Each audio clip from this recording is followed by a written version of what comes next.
الرحيم مثل الذين اتخذوا من دون الله أولياء كمثل العنكبوت اتخذت بيتا وإنا أوحينا البيوت إلى بيت العنكبوت لو كانوا يعلمون।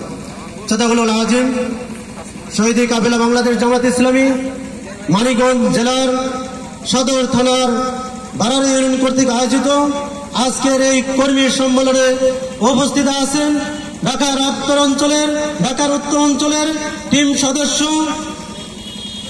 এবং বাংলাদেশ জামাত ইসলামী মানিকগঞ্জ জেলা শাখার সম্মানিত সাবেক আমির অধ্যক্ষ হযরত মাওলানা দেলোয়ার হোসেন এবং আরো উপস্থিত আছেন মানিকগঞ্জ জেলা শাখার বিপ্লবী আমির বিশিষ্ট ইসলামী চিন্তাবিদ বিশিষ্ট শিক্ষাবিদ হাফেজ কামরুল ইসলাম এবং আরো উপস্থিত আছেন আমাদের আইন বিষয়ক সম্পাদক মানিকগঞ্জ জেলা শাখার বাংলাদেশ জামাত ইসলামীর আইন বিষয়ক সম্পাদক অ্যাডভোকেট আনোয়ার হোসেন। আরো উপস্থিত আছেন আমাদের শ্রদ্ধেয় ওস্তাদ মানিকগঞ্জ জেলা শাখার উলামা বিভাগের সম্মানিত সভাপতি বিশিষ্ট শিক্ষাবিদ হযরত মাওলানা জাফর ইসলাম সাহেব। মঞ্চে উপস্থিত আছেন মানিকগঞ্জ জেলার সদর থানার অর্থ সম্পাদক অ্যাডভোকেট সালাউদ্দিন সাহেব এবং উপস্থিত আছেন মঞ্চে উপস্থিত অন্যান্য দায়িত্বশীল ভাইরা এবং সামনে উপস্থিত আমার কর্মী ভাইরা। আসসালামু আলাইকুম ওয়া রাহমাতুল্লাহি ওয়া বারাকাতুহু। সম্মানিত ভাইরা, বক্তব্য সংক্ষেপ হবে। আমাদের মুরব্বীদের কাছ থেকে আমরা অনেক গুরুত্বপূর্ণ কথা শুনবো। সেই কথার আলোকে আমরা বাংলাদেশের প্রতিটি ঘরে ঘরে ইসলামের দাওয়াত পৌঁছে দিয়ে সামনে আমরা একটা কোরআনের রাষ্ট্র গঠন করতে চাই।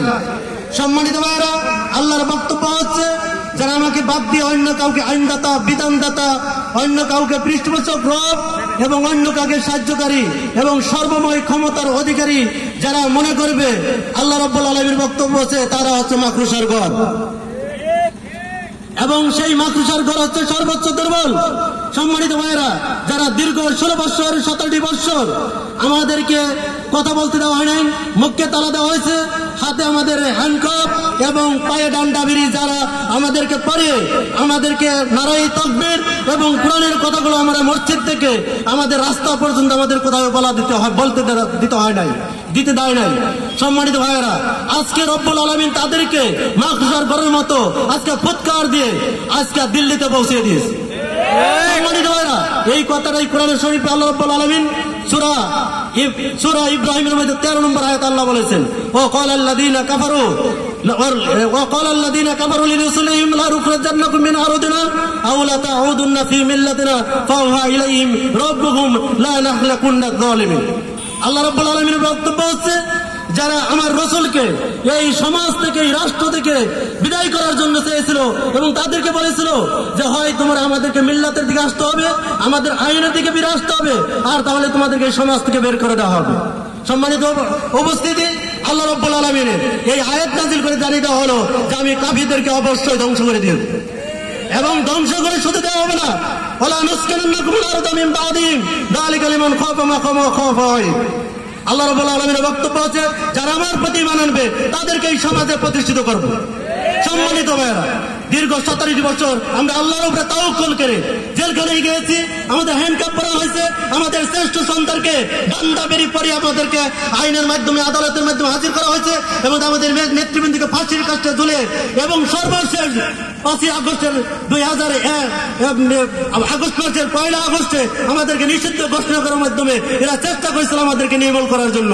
সম্মানিত ভাইস্তি, আল্লাহ রাব্বুল আলামিন সিদ্ধান্ত রয়েছে তাদেরকে আমরা ধ্বংস করে দেব। শুধু ধ্বংসই করে নাই, তাদেরকে এমন এতিম বানানো হয়েছে আজকে কোনো কর্মী বাহিনী খুঁজে পাওয়া যাচ্ছে না। সম্মানিত ভাইরা, আজকে আমাদেরকে সেই রকম ধরনের আল্লাহর ওয়াদা অনুযায়ী আমরা আল্লাহর পথে ছিলাম, থাকবো এবং ভবিষ্যতে আছি, যার জন্য আল্লাহ রাব্বুল আলামিন আমাদেরকে আজকে এই খোলা আকাশের ময়দানে আমাদেরকে বসার ব্যবস্থা করে দিয়েছে। কি বলেন? ঠিক আছে কিনা? সম্মানিত ভাইরা, এই 17 বছর আমাদেরকে মুখের তালা দিয়ে আমাদেরকে কথা বলতে দেয়, আজকে আমরা উন্মুক্ত আকাশে যাদের কারণে আমরা বসতে পেরেছি, সেই জন্য সেই রক্তের জন্য আল্লাহর কাছে দোয়া করছি আল্লাহ যেন তাদেরকে উত্তম জাযা এবং তাদেরকে জান্নাতুল ফেরদৌস দান করে। সকলে আমিন। সম্মানিত ভাইরা, আমরা উন্মুক্ত আকাশে নিচে যেহেতু বসতে পেরেছি, এর জন্য আমরা এখান থেকে আওয়াজ দিতে চাই, বাড়ি থেকে আওয়াজ দিতে চাই। এই আওয়াজ বঙ্গভবনে যে পৌঁছাবে সকলেই বলি নারায়ে তাকবীর, আল্লাহু আকবার, তাকবীর, আল্লাহু আকবার, তাকবীর, আল্লাহু আকবার। সম্মানিত ভাইরা, এই